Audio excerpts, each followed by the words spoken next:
verás la gloria de Dios. Díselo al que está a tu lado, ¿no te he dicho que si crees verás la gloria de Dios? Esto fue lo que Jesús dijo. Y quiero de esta manera, el día de hoy ven a celebrar con nosotros, quiero de esta manera impartir una escuela de lo sobrenatural, porque lo que Dios quiere es que desarrollemos nuestra capacidad de manifestar por medio de nuestra fe sanidades y milagros. Voy a decirlo otra vez, lo que Dios quiere es que tú y yo desarrollemos nuestra capacidad de manifestar por medio de nuestra fe sanidades y milagros. En Lucas capítulo 17, en el verso 11, dice ahí lo siguiente: yendo Jesús a Jerusalén, pasaba entre Samaria y Galilea, y al entrar en una aldea le salieron al encuentro 10 hombres leprosos, los cuales se pararon de lejos y alzaron la voz diciendo: Jesús, Maestro, ten misericordia de nosotros. Cuando él los vio, les dijo: vayan, muéstrense a los sacerdotes. Y aconteció que mientras iban, ¿qué pasó? Mientras iban, ¿qué? Dice la Biblia que fueron limpiados. Entonces uno de ellos, viendo que había sido sanado, ¿qué hizo? Volvió. ¿Qué hizo? Volvió, glorificando a Dios a gran voz, y se postró rostro en tierra a sus pies, dándole ¿qué? Dándole ¿qué dice? Dándole gracias. Y este era samaritano. Respondiendo Jesús dijo: ¿no son 10 los que fueron limpiados? ¿Y los 9 dónde están? No hubo quien volviese y diese gloria a Dios, sino este extranjero. Y le dijo: levántate, vete, tu fe te ha salvado. A que los revisaran, mientras ellos iban camino a que los revisaran, dice la Biblia que fueron limpiados, porque se trataba de leprosos, y ellos estaban excluidos en la sociedad. No podían acercarse y convivir por el riesgo de contagio. ¿Cuántos saben aquí que la lepra es contagiosa y que hasta el día de hoy no se ha encontrado cura para la lepra?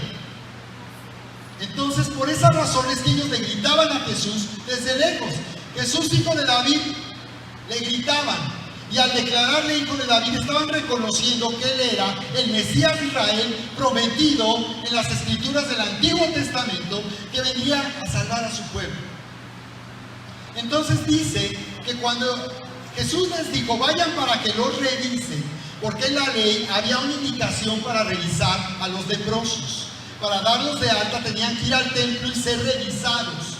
El templo que Dios había ordenado que se construyera, que construyó Salomón, que fue destruido por Babilonia y luego restaurado después de 70 años de cautiverio en Babilonia, y que en los días de Jesús el rey Herodes había nuevamente rehabilitado, había renovado, casi hizo un nuevo templo. Cuando ellos iban a que los revisaran allí, donde la presencia de Dios era manifestada por mucho tiempo, mientras ellos iban, dice que fueron limpiados. Entonces aquí podemos ver una cosa, y es que es la fe de ellos en Jesús, en conocer a Jesús y saber quién era Él, lo que manifestó a través de ellos el poder de Dios para recibir un milagro. Es decir, cuando ellos iban caminando al templo, iban corriendo, no dijeron: ¿y si no funciona? ¿Y qué tal si llegamos y resulta que todavía estamos enfermos?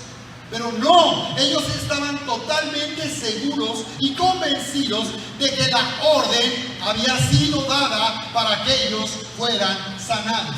Entonces, lo que nosotros tenemos que poner atención es que la orden ya ha sido dada para que nosotros podamos recibir sanidad y milagros en nuestra vida. ¿Cuántos están conmigo el día de hoy? Dale un fuerte aplauso al Señor.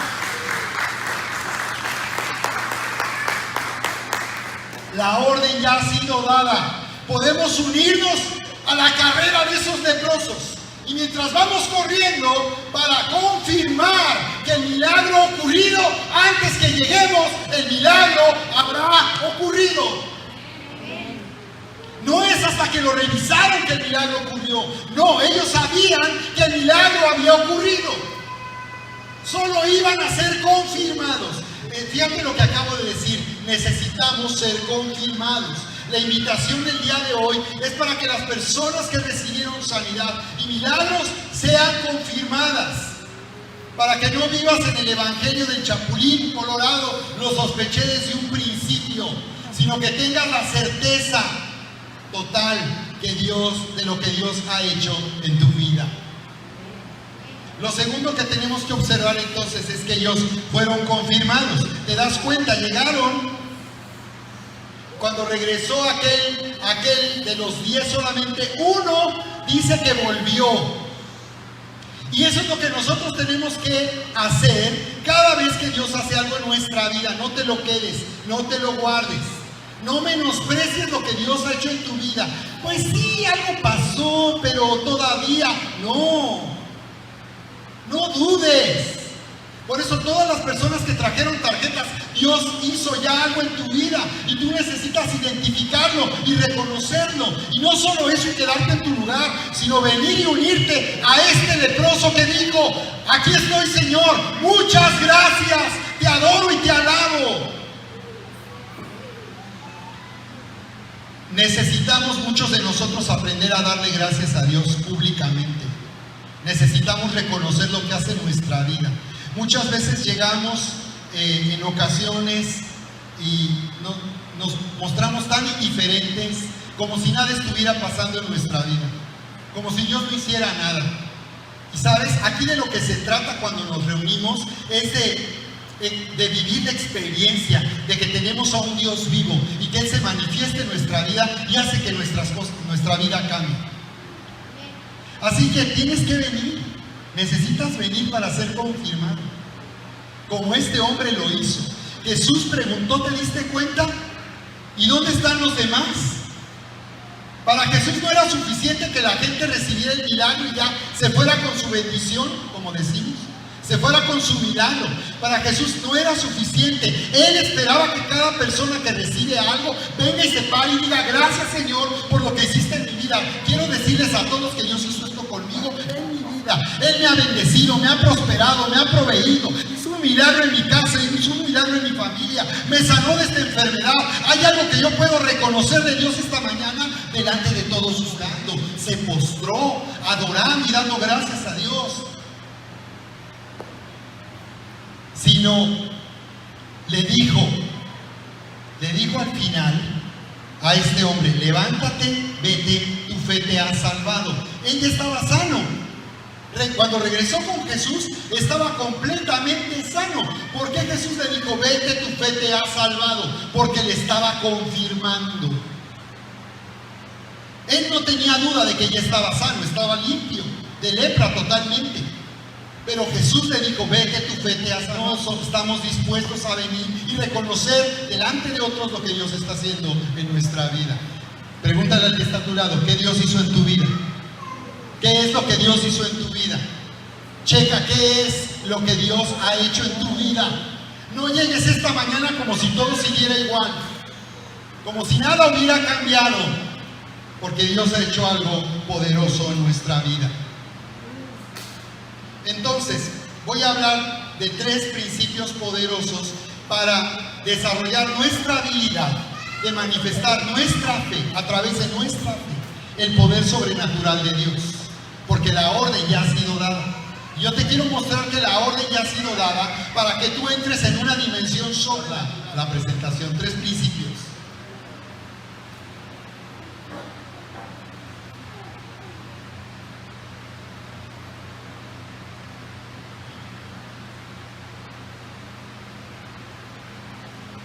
Número 1, léelo conmigo ahí. Nuestra sanidad, ¿qué? Los milagros de Dios, las bendiciones de Dios, la prosperidad de Dios, la sanidad. Nuestra sanidad es ¿qué? Es un regalo. Entonces dice aquí la Biblia, en la escritura anterior, ¿cómo dice? Amado, yo deseo ¿qué cosa? Que tú seas prosperado. Yo deseo darte un regalo. Yo quiero esto para ti. Yo quiero esto para ti. Que tengas salud y que prosperes ¿qué? En todas las cosas, así como prosperará ¿qué? Así como prospera, ¿qué? Ahí nos dice en qué consiste esta habilidad para manifestar el poder sobrenatural de Dios. ¿En qué consiste? En que nuestra alma prospere. Está estableciendo una comparación, como decimos, directamente proporcional. Entre más prospera nuestra alma, más prosperaremos en todas las cosas y tendremos salud. Nuestra alma va a prosperar si reconocemos que ya la orden fue dada para que nosotros seamos sanados y recibamos nuestra sanidad como un regalo. La orden de sanidad, la orden para prosperarnos ya ha sido dada.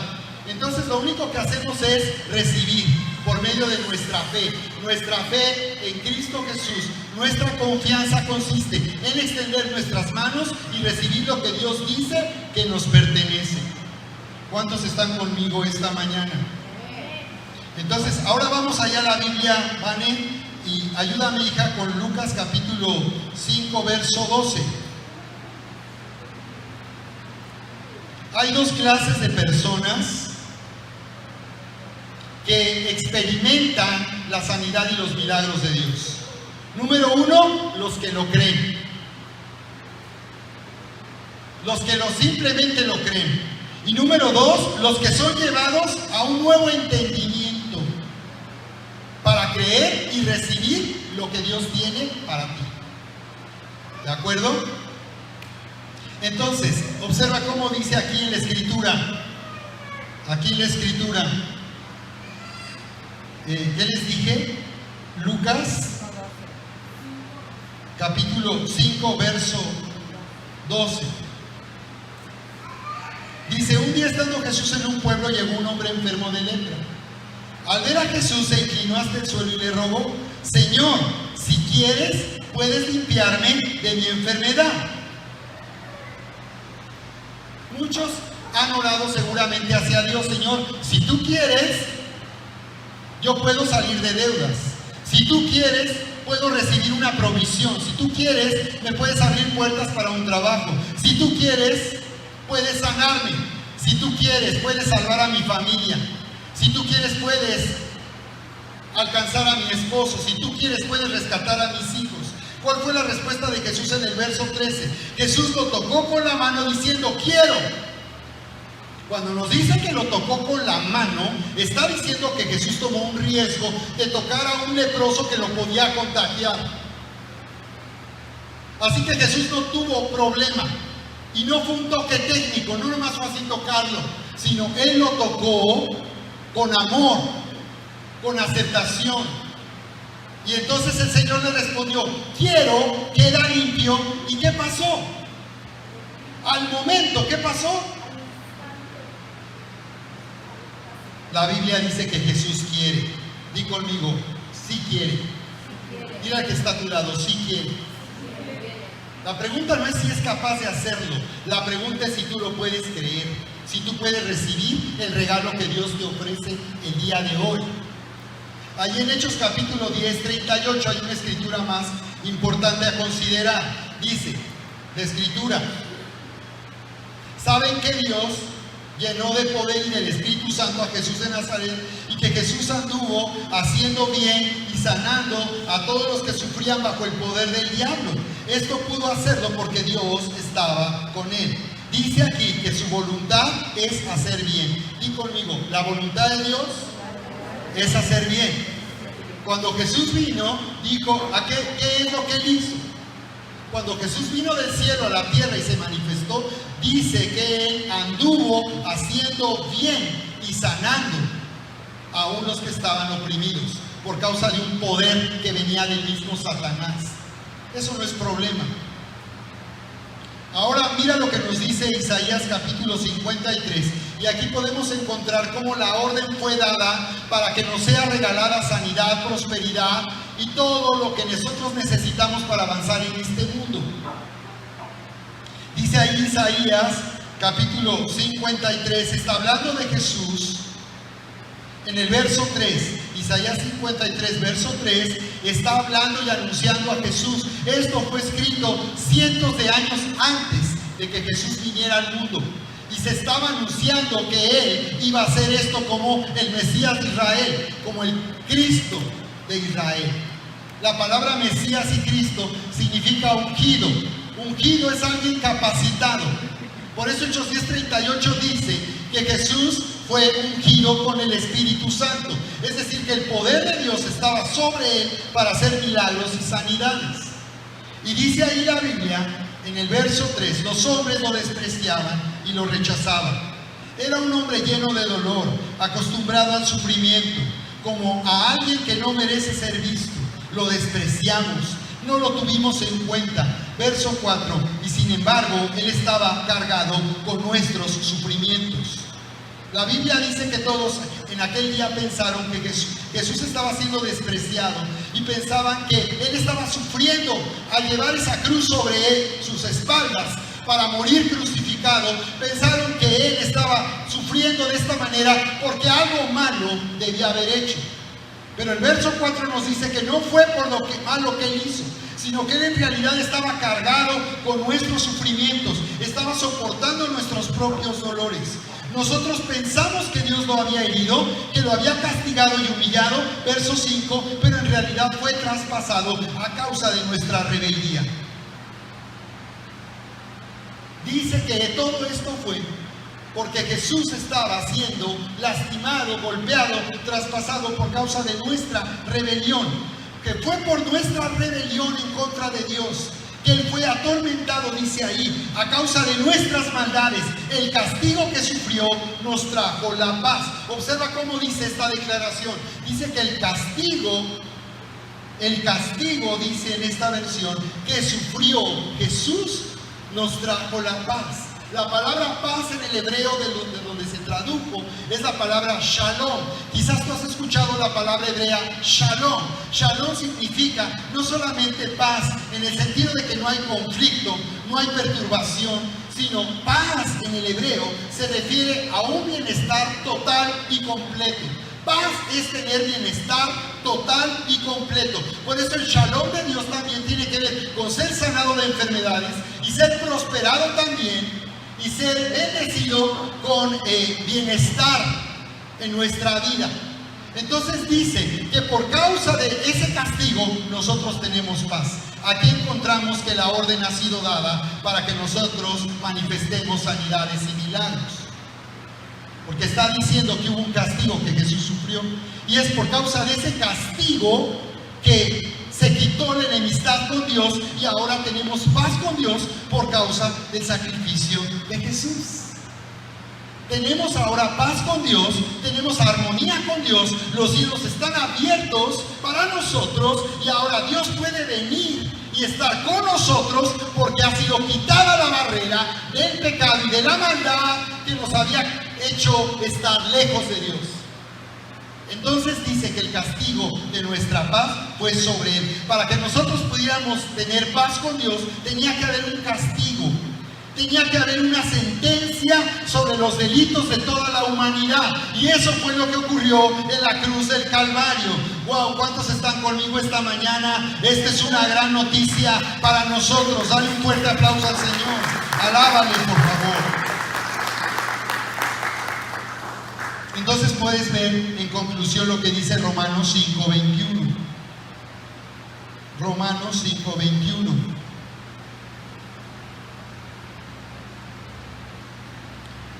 Ahí dice en Romanos 5:21 entonces que la gracia va a reinar por causa de la justicia de Dios. Nosotros necesitamos entender este principio. La Biblia dice que para que nosotros podamos disfrutar y abrir los regalos que se nos han dado del cielo, necesitamos ser justos. Por eso las personas se sienten indignas y por eso sabemos todos nosotros en nuestra conciencia que no es justo que Dios sea bueno con nosotros. Porque nuestra justicia nos hace injustos.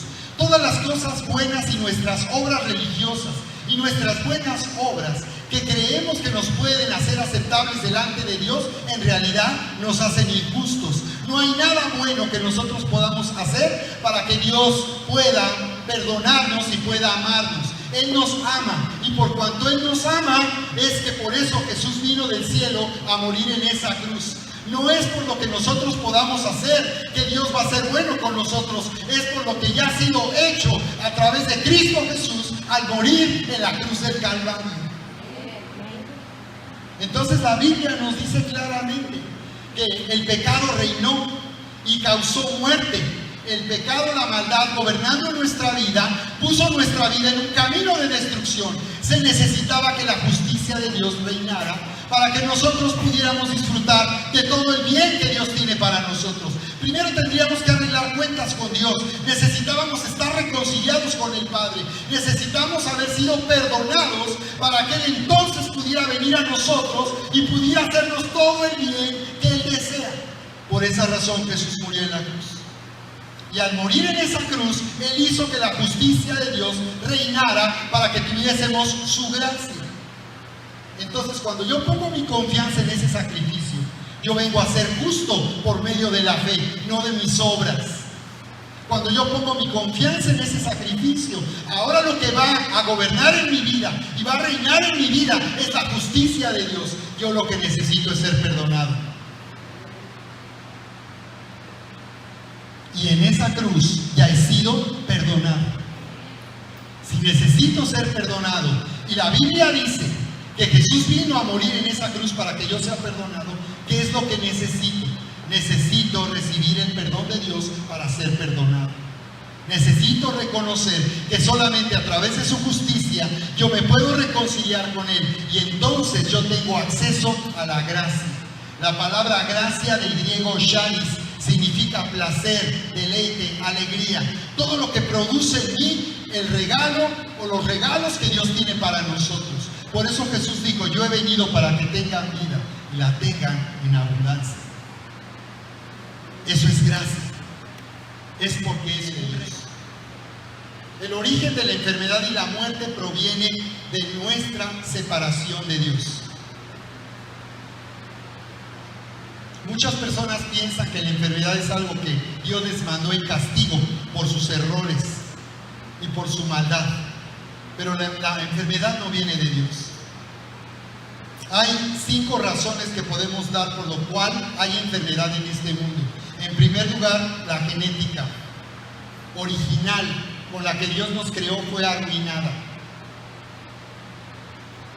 Dios le sentenció a Adán después de que él se separó de Dios, al desobedecerle en el huerto, y Dios le dijo: polvo eres y en polvo, al polvo volverás. Eso fue el resultado de haberse separado de Dios, la muerte. El hombre corrompió su naturaleza. Dios lo hizo inmortal y por tanto saludable, pero el hombre, al desobedecer a Dios, es como una rama que fue cortada del árbol. El hombre se secó, se marchitó y acabó por tanto en la muerte.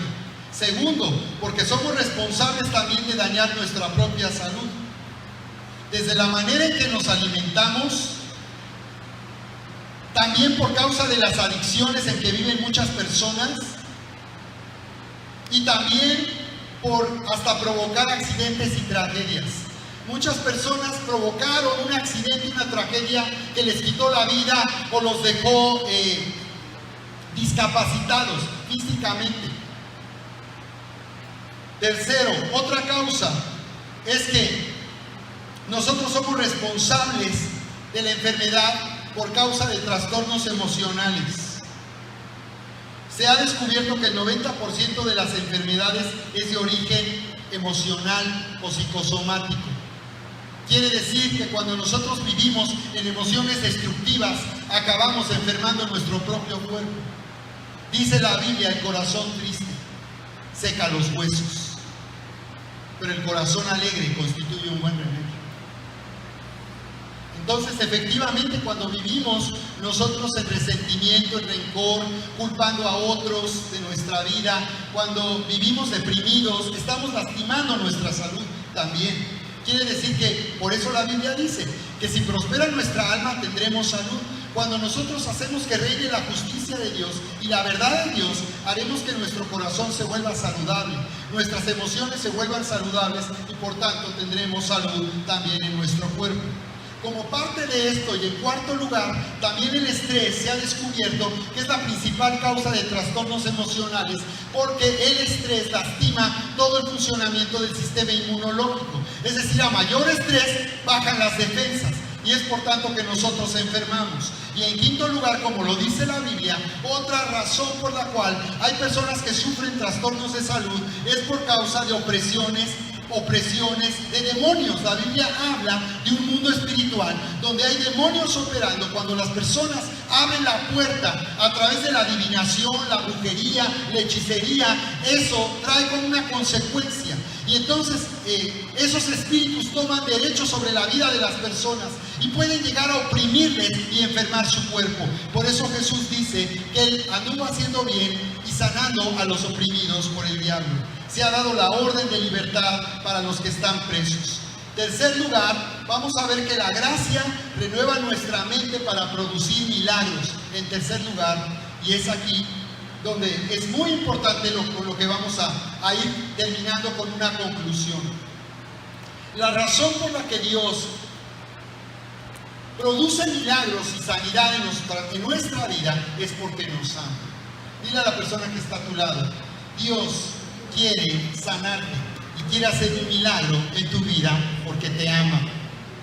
¿De acuerdo? Porque te ama.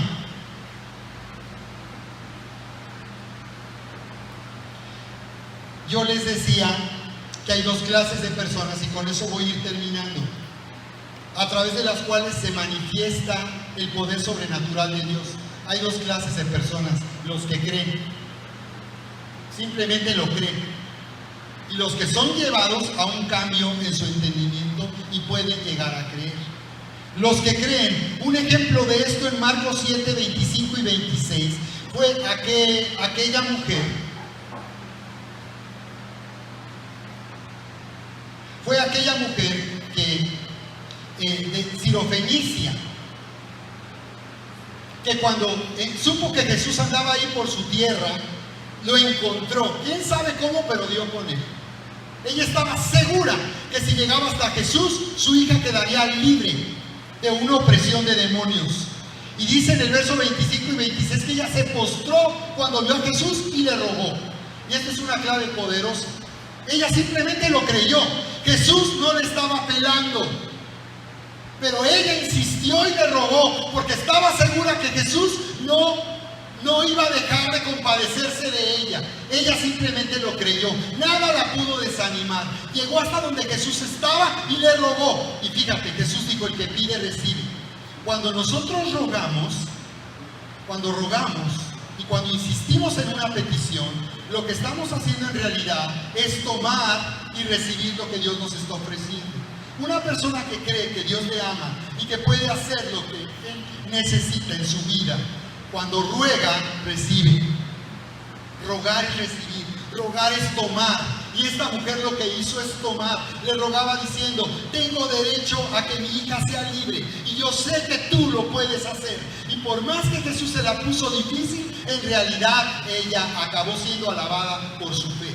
Lo que Jesús quería en realidad llevarle era a ese nivel. Quería Jesús ver hasta dónde ella estaba creyendo y estaba segura de que recibiría respuesta. ¿De acuerdo? En segundo lugar, el otro caso que podemos ver ahí en Marcos capítulo 10, 48. Tú puedes ver el otro caso de ese ciego que le gritó junto al camino a Jesús. Y dice el verso 48 que le gritaba mucho más. La gente le decía: vete de aquí, ya no molestes. Pero él no se desanimó. Él seguía gritando porque estaba seguro. Él creía que Jesús podía hacer que él recobrara la vista. Todavía Jesús, cuando lo vio, le dijo: ¿qué quieres que haga por ti? Ay, Señor, ¿qué no ves que no veo? Señor, que recobre la vista. Él estaba seguro. Un tercer caso que podemos ver está ahí también en Marcos 5:27. Y tú puedes ver a una mujer que tenía hemorragia, saliendo de su casa, débil por la hemorragia. Seguramente apenas podía caminar, pero ella llegó hasta donde estaba Jesús. En medio de una multitud, pudo atravesar esa multitud y acercarse tanto a Jesús que le pudo tocar el borde de su manto. Y la Biblia dice ahí en el verso 27 y 28 que ella decía: si tan solo tocare el borde de su manto. ¿Por qué ella decía eso? Porque ella creía y estaba segura que ni siquiera necesitaba que Jesús orara por ella. Solamente con que ella hiciera un contacto, solamente que se conectara y recibiera de Él y tomara de Jesús el milagro. Fíjate, en la versión de Mateo, en el capítulo 9, 21, dice que ella decía dentro de sí. Observa, esto es lo que llamamos un monólogo interno. Estamos pensando dentro de nosotros. Ahorita mismo, yo muchas veces mientras predico, puedo a través del Espíritu Santo ver que las personas están pensando con incredulidad, con duda, con rechazo, a cosas que yo puedo estar diciendo. Yo lo percibo y sé quiénes sienten así, porque así es como Jesús se daba cuenta de donde había incredulidad. Esta mujer se decía para sí misma y lo decía también: no, si tan solo toco el borde de su manto, y la puedo ver así, afligida, apenas caminar. Si tan solo toco el borde de su manto, yo sé que solo necesito llegar hasta Él, y si tan solo lo toco, voy a ser sanada. Y ella lo decía para sí misma. Entonces, observa cómo la gracia de Dios renueva el entendimiento. Esta mujer estaba segura que tenía derecho a ser sanada. Y lo que hizo fue salir a reclamar lo que le pertenecía. Fue por lo que era suyo. Fue a buscar lo que era suyo. Pero hay personas que tienen que ser llevadas a un entendimiento. ¿Tú eres de los que creen o tienes que ser llevado? En un sentido, todos tenemos que ser llevados a ese entendimiento. Hay personas que llegan de una manera muy sencilla. Hay personas que pasan los años y han oído enseñanzas y han recibido enseñanza y capacitación y no pueden llegar, les cuesta trabajo. Es personal, cada persona es diferente, pero todos necesitamos unirnos a un discipulado donde estemos trabajando con nuestras creencias y nuestra manera de pensar al punto de renovar nuestro entendimiento para poder conectarnos con la gracia, a que se le hiciese entender lo que Dios quiere hacer en su vida. Y él preguntó con cierta duda: si tú quieres. Pero el Señor, que le dijo: quiero.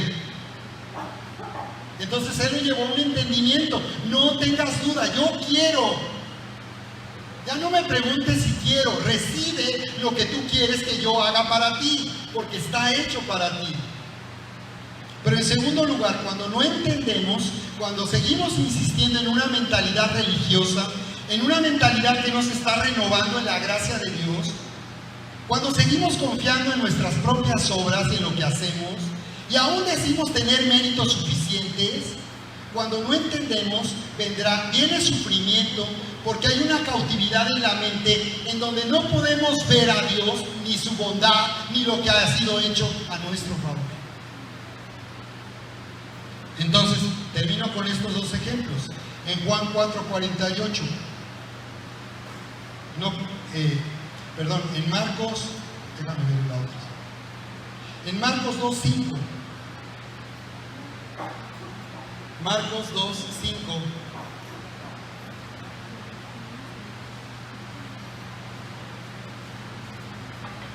Es el caso del hombre paralítico que fue descolgado del techo de la casa donde estaba Jesús. Estaba llena la casa de personas, no había por dónde pasar. Como dice, no cabía ni un alfiler. Y 4 amigos de este hombre paralítico se subieron al techo, rompieron el techo y lo bajaron desde el techo.